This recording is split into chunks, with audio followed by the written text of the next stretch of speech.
Hello and welcome to the Slingshot channel. Another challenge video. Yes, I have been challenged by one of my followers.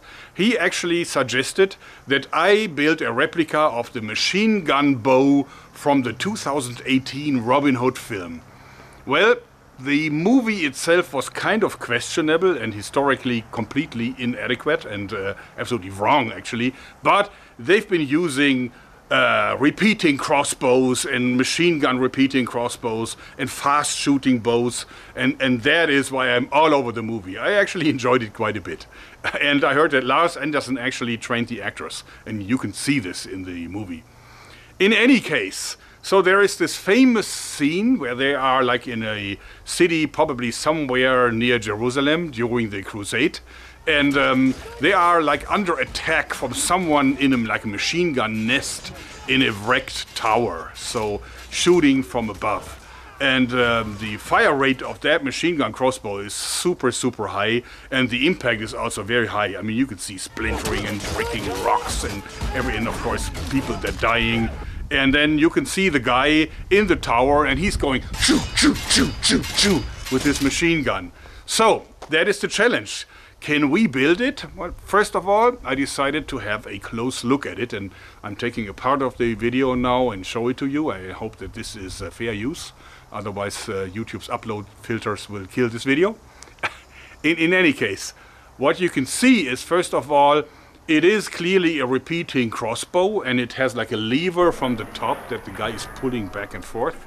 And every time he pulls it back, automatically the shot falls.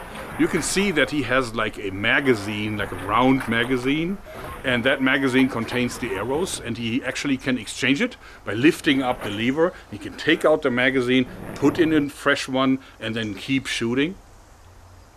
So, of course, you can only see the weapon for about 10 seconds. So what I played back is actually a 1:4 slow motion recording of it. And we can't really see a lot of details. But fortunately, that movie prop was auctioned off later on by a specialized auction house. And they also uploaded the pictures, and they're still there. So I could really study the movie prop in close. So what can we see? Well, first of all, we can see that this magazine actually looks round, and it looks like it would hold 500 arrows, but in fact it only holds 6 arrows. So there's only one at the top surface, and that one is fired, and then I think the entire barrel rotates, and then the next shot falls. So this is how it works. And you can also see that this thing actually is fairly weak, because he's shooting from an awkward angle, like from up here. And you can really not invest a lot of muscle energy. The guy also doesn't really exactly look like the Hulk, so it's just a normal guy, and therefore I don't think it's very powerful. But in the movie, of course, it looks and sounds very powerful. So what kind of thing can we take for our challenge? Well, first of all, it must be fast shooting. Then it must have a magazine with at least 6 shots, and the magazine needs to be exchangeable, so that you can have a fresh magazine and continue shooting. Also, it must use a regular bow, so not just a crossbow thing, but a regular bow. It must come on a tripod, and the fire rate must be very high. Well, I think I can master the challenge, so I officially accept it, and here is what I came up with. The Robin Hood Saracen machine gun crossbow, aka Salah ad-Din's machine gun crossbow. Let me show you its features. It is entirely made from plywood, but it could have been any other wood. I just use plywood because it's available, even though it's really expensive right now. I try to really make it looking a little bit decorated, because that is how the original one also looked. Mine looks a little different, but it's just my interpretation of the weapon. As you see, I also built a tripod for it, and I even put some Arabic text on it. I'm sure I've not really written it correctly, but just for the look, since it's Salah ad-Din's crossbow, then I think it should also look Arabic somehow. In any case, it works the same way. It has this sliding lever here that can grab the string and pull it back, and it also has an exchangeable magazine.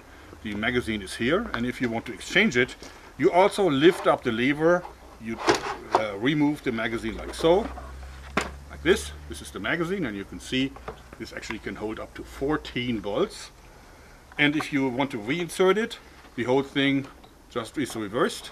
You put it in like so, and you close the whole thing here. Push the magazine to the front, lower the lever, and everything is ready for shooting. It's very simple. Yeah, and on the tripod it freely swivels, so I can really aim with this thing. And basically it does exactly what the movie prop also does. You want to see it shooting? Let's do that. Okay, so just like in the movie, we push this thing to the front, then we move it back, and then of course we can take approximate aim and then fire. Boom, that was too low. So next one we go a little higher. Yeah, that was better. And then we can just really fire at a very high rate.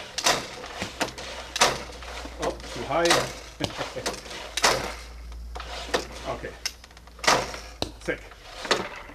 This is how it works. So, Crusaders, take this.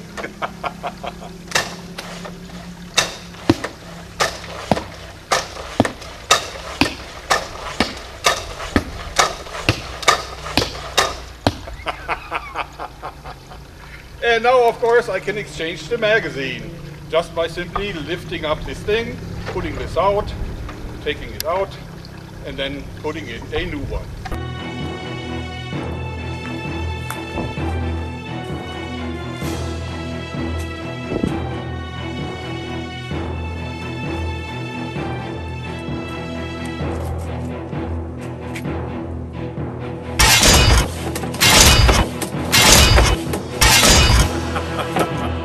Now, of course, in the movie, the guy has been shooting from up high, and they're trying to simulate this by shooting from my balcony.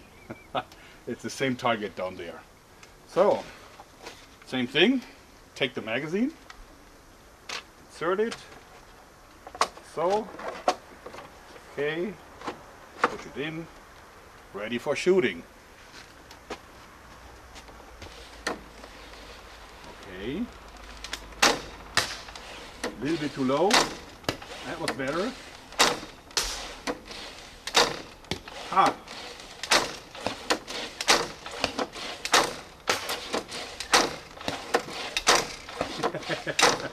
This is fun. Oh, and empty. This is the magazine. As you can see, it's not round because it's much easier to make this way. And I know now you're going to say make a drum magazine and so on, but it's really complicated and not worth it because drum magazines are mechanically so much more complicated. And in the movie, they're not really using a drum magazine. It's just like a revolver thing. So, and to load this, very simple. You just press it up like here. See, I cut myself for you. I'm bleeding for you. And then you can load up to 14 balls into here. And then the lever presses on them. But this time it's going to be fed upside down into the system. I can now show you how this really works. As you see, this is sliding up and down. And here, there is the trigger system. So, as you can see, this is the trigger that grabs the string here, like so. And if I press on this, the shot will fire. And if I move it all the way back, then it automatically, at the end, it automatically presses on the trigger, like so. So you can clearly see, you take it up here, then you move it back, and here it automatically fires. So you don't have to manually press the trigger. You simply go back and forth, just like in the movie, and then everything works. And if you want to load the magazine, pretty much the same as in the movie. What you do is, take the magazine, you lift this up, and then you can put in the magazine, like so. Make sure that it grabs the string, you close it, then you have to push the magazine to the front, and then you lower this, and this automatically blocks the magazine so it cannot accidentally slide out. And now the thing is ready for shooting.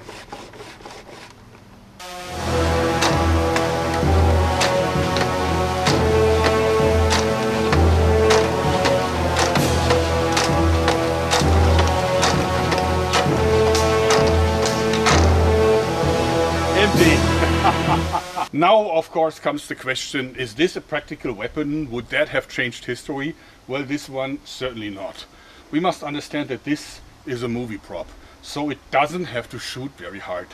In effect, I think it would be counterproductive if that would be hard shooting, because then everybody on the set would be in terrible danger.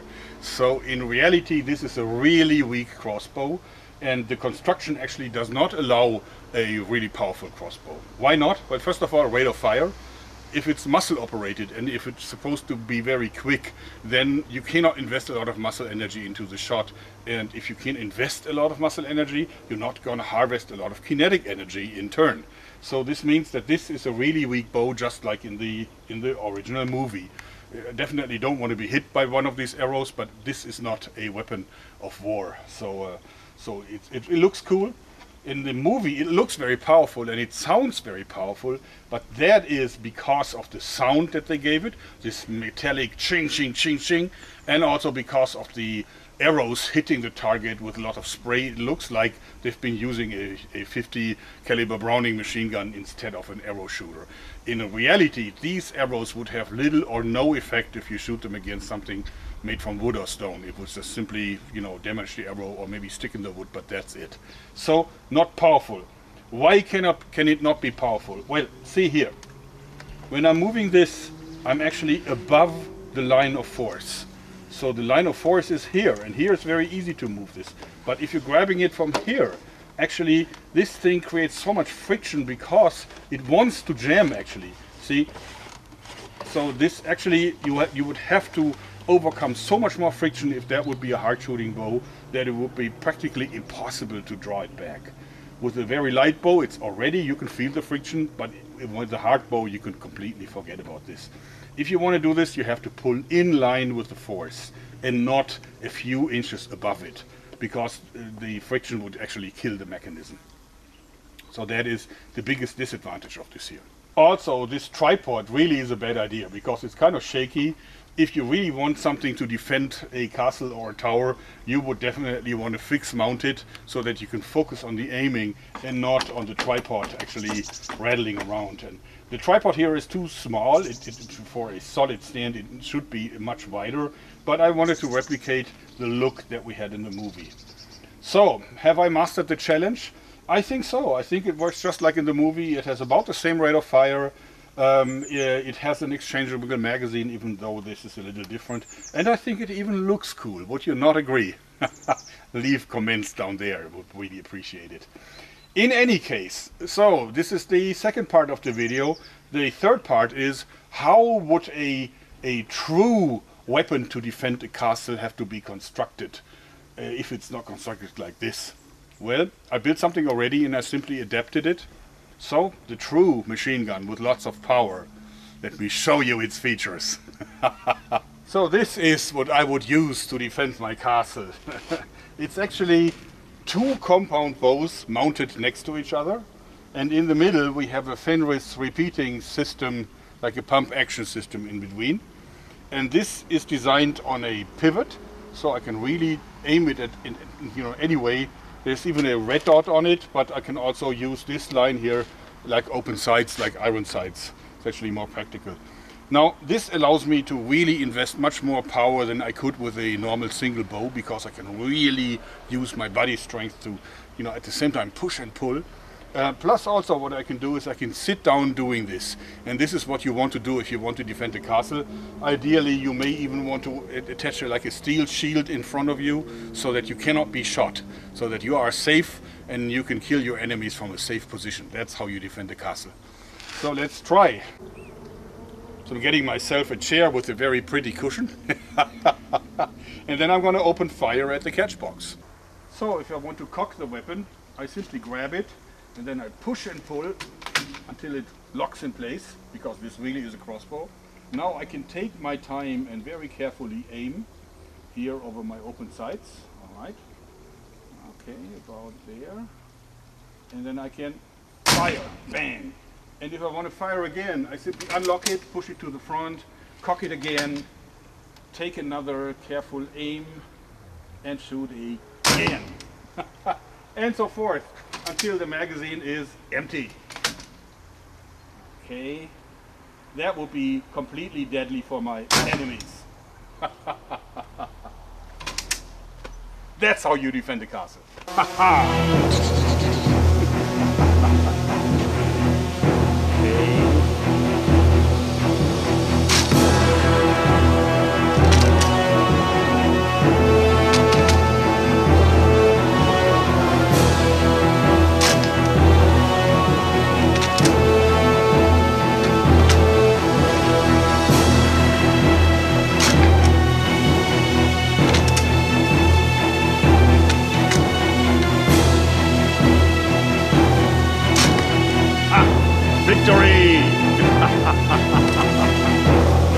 this is actually what I would use to defend my castle if I would have to do this with a bow and arrow or crossbow.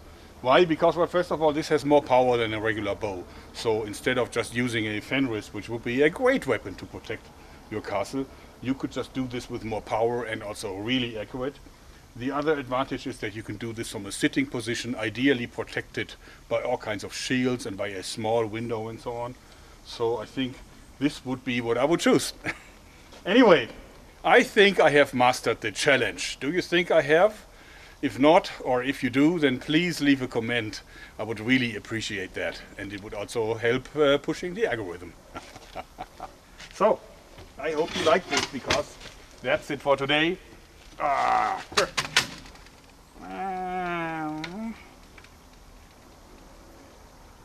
Thanks, and bye-bye.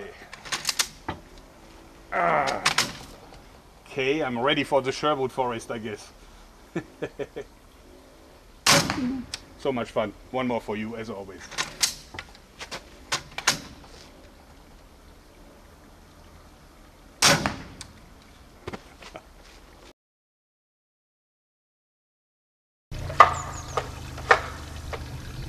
And